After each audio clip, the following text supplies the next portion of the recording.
네, 오늘 하나님께서 우리에게 주시는 말씀은 민수기 11장 24절에서 35절까지의 말씀입니다.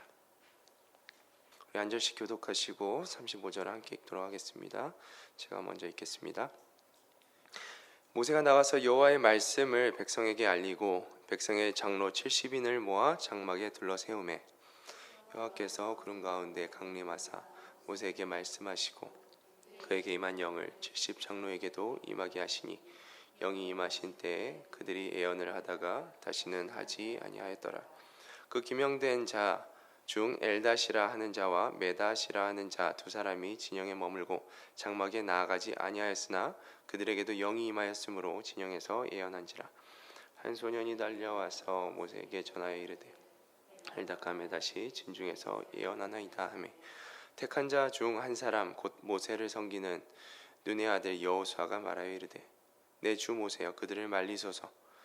모세가 그에게 이르되 내가 나를 두고 쉬게 하느냐. 여호와께서 그의 영을 그의 모든 백성에게 주사 다 선지자가 되게 하시기를 원하노라. 모세와 이스라엘 장로들이 진중으로 돌아왔더라. 바람이 여호와에게서 나와 바다에서부터 메추라기를 몰아 진영 곁 이쪽 저쪽 곧 진영 사방으로 각기 하루길 되는 지면 위 2규빗쯤에 내리게 한지라.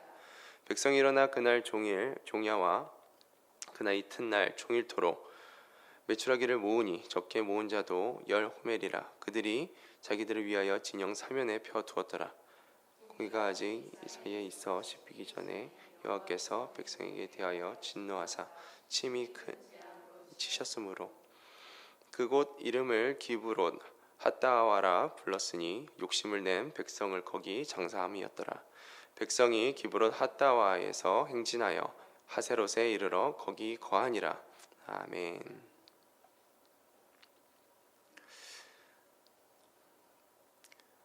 네, 하나님께서 모세에게 말씀하신 이후에 오늘은 이제 모세가 하나님께서 말씀하신 그 바를 그대로 행하고 있는 모습들을 우리가 보게 됩니다. 24절부터 함께 묵상하며 하나님의 말씀 보도록 하겠습니다. 모세가 나가서 여호와의 말씀을 백성에게 알리고 백성의 장로 70인을 모아 장막에 둘러 세우매.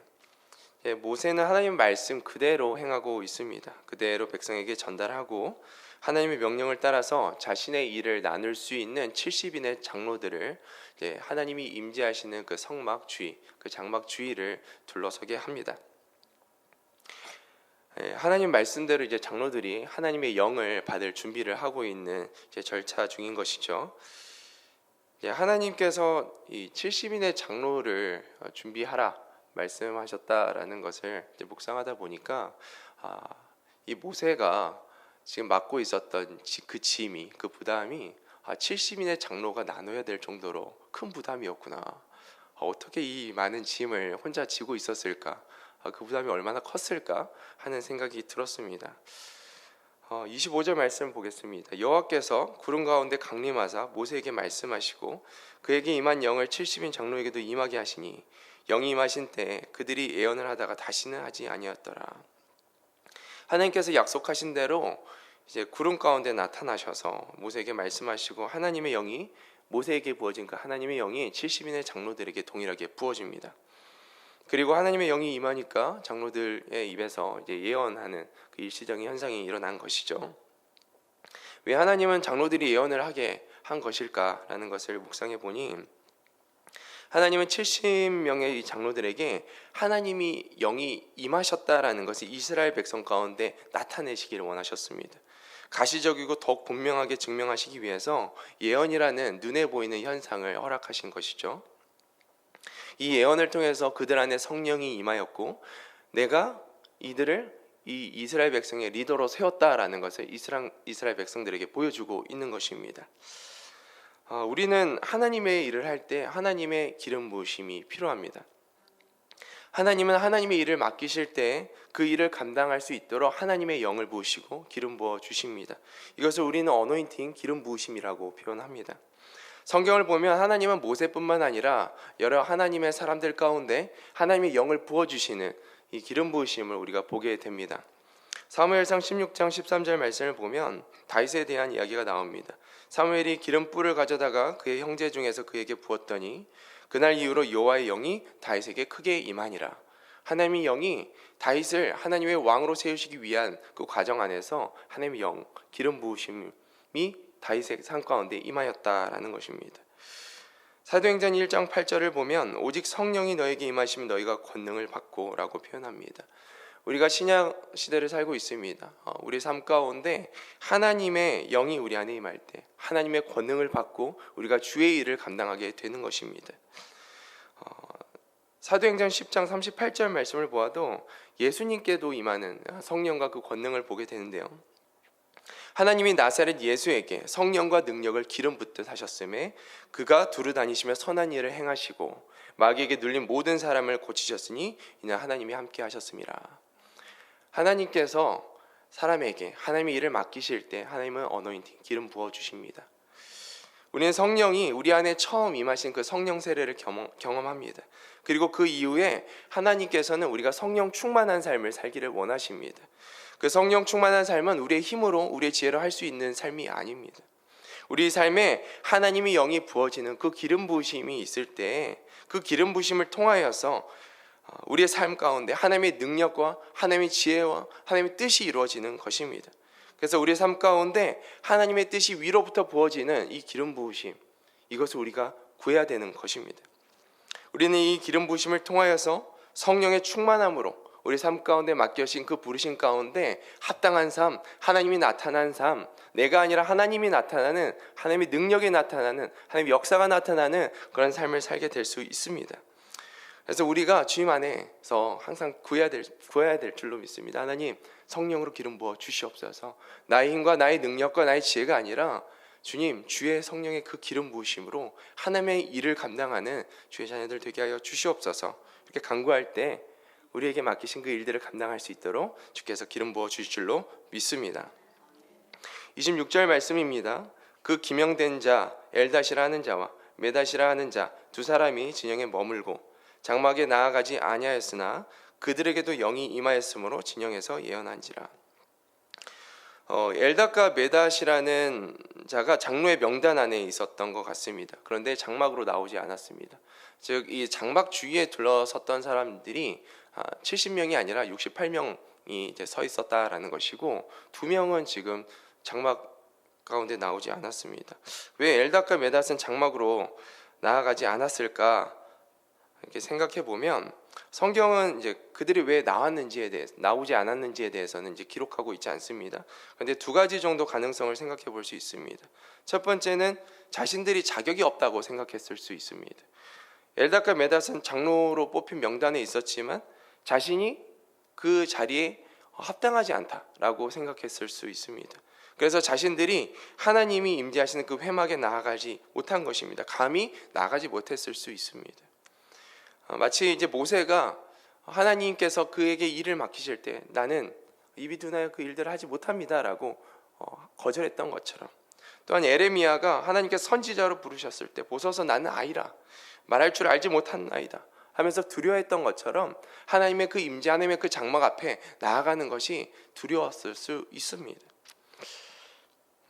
두 번째로는 사정상 나아갈 수 없는 상황 가운데 놓였을 것이다 라는 가능성을 우리가 생각해 볼 수 있죠. 갑작스러운 어떤 병이나 외적인 어떤 상황의 제약으로 이 회막 가운데 나아가지 못했을 수 있습니다.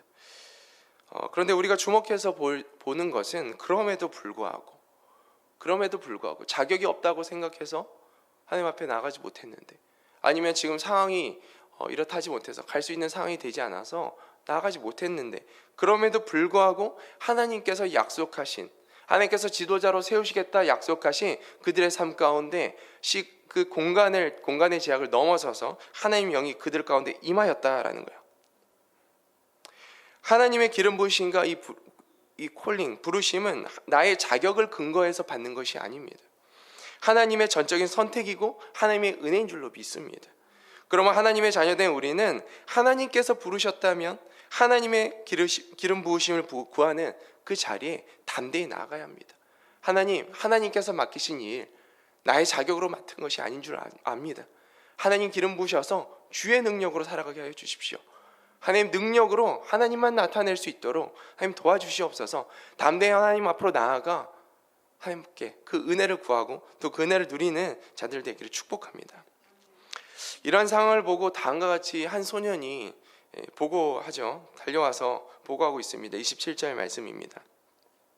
한 소년이 달려와서 모세에게 전하 이르되 엘닷과 메닷이 진중에서 예언하나이다 하매. 소녀의 말을 들은 여호수아가 다음과 같이 모세에게 말을 하고 있습니다. 28절입니다. 택한 자 중 한 사람 모세 곧 모세를 섬기는 눈의 아들 여호수아가 말하여 이르되 내 주 모세여 그들을 말리소서. 여호수아는 이제 모세를 충직하게 따르는 자였습니다. 그런데 그가 모세에게 두 사람이 이 진영 밖에서 그 성막 밖에서 하나님께서 약속하신 그 자리가 아니라 그 다른 자리에서 예언하는 그 모습들을 보고 이 하나님이 하시는 이 예언의 사건들을 말려야 하지 않겠냐라고 지금 요청하고 있습니다. 이런 말에 여호수아의 그 말에 모세가 다음과 같이 반응을 합니다. 29절입니다.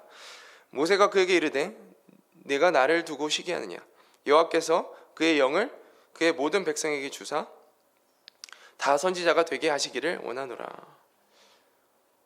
모세는 같은 사건을 여호수아와 다른 시선으로 바라보고 있습니다. 모세의 시선은 곧 하나님의 시선이었습니다. 여호수아의 시선과 모세의 시선이 어떻게 다른가? 먼저 여호수아의 시선을 우리가 보길 원합니다. 지금까지 여호수아가 모세를 따라다니면서 보았던 그 영적인 은사와 권위는 모세라는 그 특정 인물에 국한되어 있었습니다. 모세라는 인물에게 집중되어 있었던 것이죠. 하나님께서 모세를 통해서만 율법을 주셨고 백성들도 모세를 통해서 하나님의 뜻을 들었습니다.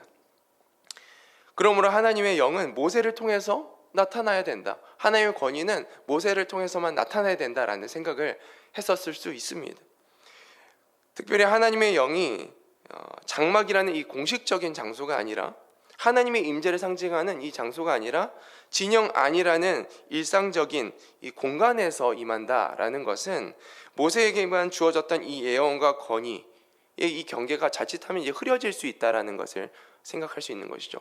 그러면 백성들이 스스로 내가 하나님의 영을 받았다, 권위를 주장할 수도 있는 것이고 질서가 어지럽혀지지 않을까, 모세의 권위가 실추되지는 않을까라고 예상해 볼 수 있는 것이죠. 그런데 모세의 시선이 이와 다릅니다. 모세의 시선은 하나님의 시선을 반영하고 있습니다. 그래서 여호수아에게 너가 이것을 시기하느냐라고 이제 표현을 하는 것이죠. 여호와께서 그의 영을 그의 모든 백성에게 주사 다 선지자 되기를 원하노라 라고 모세는 대답합니다. 모세는 하나님의 영이 장소에 제한받지 않고 누구든지 하나님의 영을 받아서 하나님과 직접 교제하는 삶, 이것이 참으로 복된 삶이고 행복한 삶이다 라고 여겼습니다. 자신이 누리고 있는 이 복을 이 백성들이 다 누려야 된다라고 생각하고 있는 것이죠. 이것이 하나님의 마음입니다. 이러한 모세의 백성은 예수 그리스도가 부활 승천하신 이후에 오순절 사건 가운데 실행되어집니다. 성취되어지는 것이죠. 구약에서 특정한 인물에게만 임하였던 이 성령 하나님께서 신약 시대부터는 예수 그리스도를 믿는 모든 믿는 자들 가운데 성령으로 임하십니다. 그리고 모든 성도가 하나님의 음성을 듣고 하나님의 입술로 하나님의 생각으로 말을 하고 그리고 하나님과 깊이 교제하는 이 복된 삶을 누리게 되었다라는 것입니다. 예수 그리스도를 믿는 자마다 성령이 임하셨습니다. 그리고 내 안에 임하신 성령님과 교제하며 성령의 충만함과 하나님을 누리고 나타내는 우리가 되기를 하나님은 원하십니다. 우리가 그 삶을 누리길 원합니다. 특별히 제가 말씀을 묵상하면서 한 가지 더 간구하게 되는 것은 이 모세와 같이 하나님과 깊이 교제하는 자는 시선이 다르다라는 거예요. 깊이 평소에 하나님과 교제하는 자는 하나님께서 하시는 일에 대한 시선이 다르다라는 거예요. 같은 상황을 보더라도 육적인 시선이 아니라 하나님의 시선으로 그 상황을 해석하는 영적인 눈이 있다라는 것입니다. 우리도 하나님과 깊이 교제함으로 오늘도 이렇게 기도하면서 그리고 하나님 말씀 앞에 나아가 하나님과 깊이 교제하면서 일상 속에서도 하나님께 묻고 움직이면서 우리가 같은 상황을 보더라도 같은 세상의 문제들을 보더라도 인간적인 분석과 해석이 아니라 하나님의 시선으로, 하나님의 마음으로 그것들을 보고 생각하고 또한 기도하는 자들 되기를 축복합니다. 30절 말씀입니다. 모세와 이스라엘 장로들이 진중으로 돌아왔더라. 하나님의 특별한 역사가 이루어진 후 이제 모세와 장로들은 진영으로 돌아갑니다. 이는 기름 부음 받은 장로들이, 하나님의 영을 받은 장로들이 이제는 공동체 안으로 들어가서 하나님과 교제하며 하나님을 나타내는 삶을 살게 되었다라는 것을 우리가 생각해 보게 됩니다. 그리고 이제 31절부터는 완전히 이제 다른 이야기가 나오는데요. 하나님 말씀대로 고기를 주시는 장면이 나옵니다. 31절 말씀입니다. 바람이 여호와께서 나와 바다에서부터 메추라기를 몰아 진영 곁 이쪽 저쪽 곧 진영 사방으로 각기 하루길 되는 지면 위 2규빗쯤에 내리게 한지라. 얼마나 많은 메추라기가 몰려들었는지 보게 됩니다. 하나님께서 바람을 사용하십니다. 그리고 지중해 바다 가운데 있는 모든 이 메추라기 떼를 끌고 오십니다.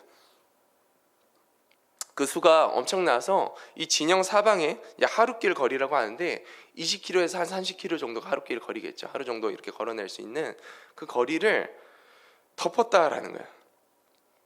그리고 그 땅 위에 쌓인 그 진영 그 위에 쌓인 그 메추라기 양이 2규빗이다. 약 한 90cm 정도 되는 양인데 20-30kg가 90cm 정도 되는 1m 가까이 되는 거죠. 그 정도 되는 메추라기가 쌓여 있었다라는 것입니다.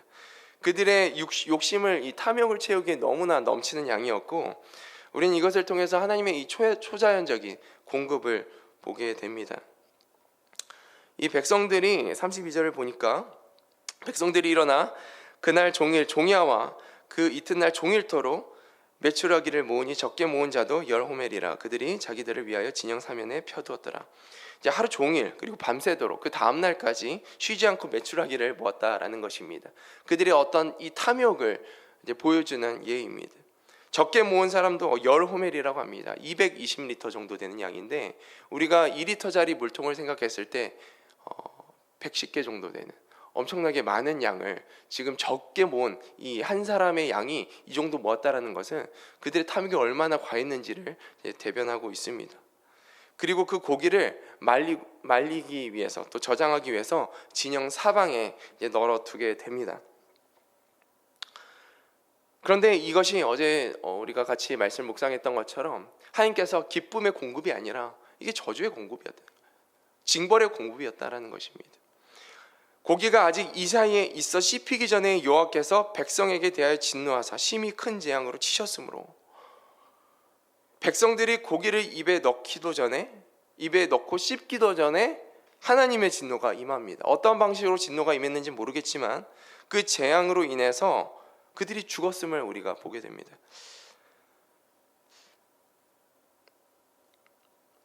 저는 이 말씀을 묵상하면서 좀 안타깝다라는 생각이 들었습니다. 어떤 부분으로 좀 안타까운 생각이 그냥 살짝 들었냐면, 저는 고기를 입에 넣지도 못하고 씻기도 전에 죽은 자들을 보면서 너무 예상치 못한 상황에 죽은 게 아닌가. 한 입이라도 먹고 죽었으면 더러우겠다 이런 생각이 이제 드는 거죠. 그런데 이런 생각이 영원한 하나님의 심판 앞에서 얼마나 어리석은 생각인가 바로 깨닫게 되었습니다. 고기 한 입을 먹었다 할지라도 그 영원한 죽음 앞에서는 부질없는 추억거리인 것이죠. 고기 한 입의 기억이 영원한 고통, 그 하나님의 그 심판 앞에서는 오히려 가슴을 후벼파는 후회거리가 되는 것이죠. 왜 그렇게 하나님을 대적하고, 왜 그렇게 고기를 달라고, 왜 그렇게 채소를 달라고, 왜 그렇게 애굽을 그리워했고 그 세상을 그리워했는가. 그 고통 가운데, 이젠 피할 수 없는 그 영원한 고통 가운데 후회거리로 남았을 것입니다. 이 땅에서 하나님을 떠나서 얻는 세상의 모든 영광은 그들이 당한 영원한 고통에 더 큰 고통을 더해줄 뿐입니다. 그러니 고기를 먹고 죽었다, 고기를 먹고 죽지 않았다가 중요한 것이 아닙니다. 이 땅에서 이름을 남기고 죽었다, 이름을 남기지 않고 죽었다라는 것이 중요한 것이 아닙니다. 이 땅에서 내가 부와 명예를 누리고 죽었다, 아니 누리지 못하고 죽었다가 중요한 것이 아닙니다. 이 고기 앞에서 죽어버린 자들을 묵상하면서 우리가 깨닫게 되는 하나님의 말씀의 핵심은 하나님 뜻 외에 다른 것을 갈망하는 이 인간의 탐욕에 대해서 나는 반드시 심판하는 하나님이다. 그러니까 허망하고 이 헛된 후회거리만 되는 이 헛된 탐욕으로부터 돌이키고 회개해라 라고 하나님께서 말씀하고 있는 것입니다.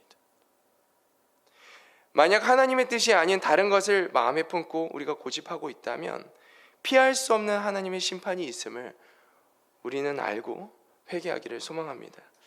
만약 나의 주위에 탐욕을 품고 하나님 뜻이 아니라 자신의 뜻을 고집하고 있는 가족과 지인이 있다면 심판의 때가 미처 예상치 못한, 이 마치 고기를 먹기도 전에 예상치 못한 이 시각에 온 것처럼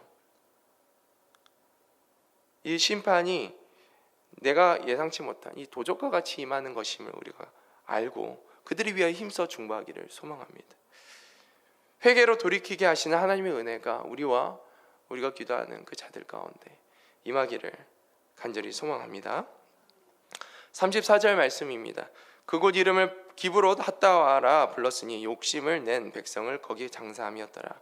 우리는 이 말씀에서 하나님의 은혜를 발견합니다.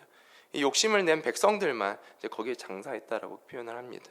이렇게 표현한 것을 보면 하나님이 모든 사람을 심판한 것이 아니다라는 것을 보게 되죠. 가장 앞서서 불평하고 탐욕을 따라간 자들을 심판하신 것이죠. 악이 가득하여서 심판할 수밖에 없는 자들을 심판하셨습니다. 하나님은 모든 백성을 죽이지 않으시고 전염병과 같이 탐욕의 마음을 퍼뜨리고 있는 악한 자들의 생명을 취하셨습니다. 여기서 우리는 하나님의 마음을 알아야 합니다. 하나님은 우리의 죽음을 결코 기뻐하시는 분이 아니십니다. 하나님은 자신의 독생자까지 죽이시면서까지 우리에게 영원한 죽음이 아닌 영원한 생명을 주시기를 원하셨습니다. 그것이 하나님 아버지의 마음입니다. 그래서 오늘도 이스라엘 백성들에게 기회를 주고 계시는 것입니다. 그리고 우리의 삶 가운데서도 하나님께서 이 탐욕의 길에서 순종의 길로 돌이킬 수 있는 기회를 주시고 계십니다. 오늘도 하나님의 뜻에서 벗어난 탐욕의 삶에서 벗어나 순종의 삶으로 새롭게 행진하는 우리의 삶이 되기를 축복합니다. 마지막으로 35절 읽고 말씀을 마무리하겠습니다. 시작. 백성이 기브롯 핫다와에서 행진하여 하세롯에 이르러 거기 거하니라. 아멘. 기도하겠습니다. 사랑과 은혜가 풍성하신 하나님 아버지, 예수 그리스도를 믿는 은혜를 주심에 감사를 드립니다. 예수 그리스도를 믿음으로 우리 안에 하나님의 영이 임하였음에 감사를 드립니다. 이제는 주님과 동행하며 주님과 교제하며 하나님, 내가 아니라 하나님만을 나타낼 수 있는 삶을 살기를 원합니다. 하나님, 성령 충만함의 은혜를 허락하여 주시옵소서. 오늘도 간구하는 자마다 성령으로 기름 부어 주시옵소서. 그래서 오직 하나님만이 우리 삶 가운데 나타나는 복을 우리가 누리기를 소망합니다. 하나님, 우리 삶 가운데 여전히 탐욕과 불순종의 삶에서 매여 있다면 하나님, 우리가 기도하는 가운데 성령의 충만함으로 이 모든 악한 것들을 끊어내기를 소망합니다. 순종의 삶으로 힘써 나가게 하여 주시옵시고 하나님의 능력으로 말미암아 이기는 자들 다 되게 하여 주시옵소서. 순종의 행진이 우리 삶 가운데 온전히 이루어질 수 있도록 우리 삶을 새롭게 하여 주시옵소서. 우리 구주 예수님의 이름으로 감사하며 기도드립니다. 아멘.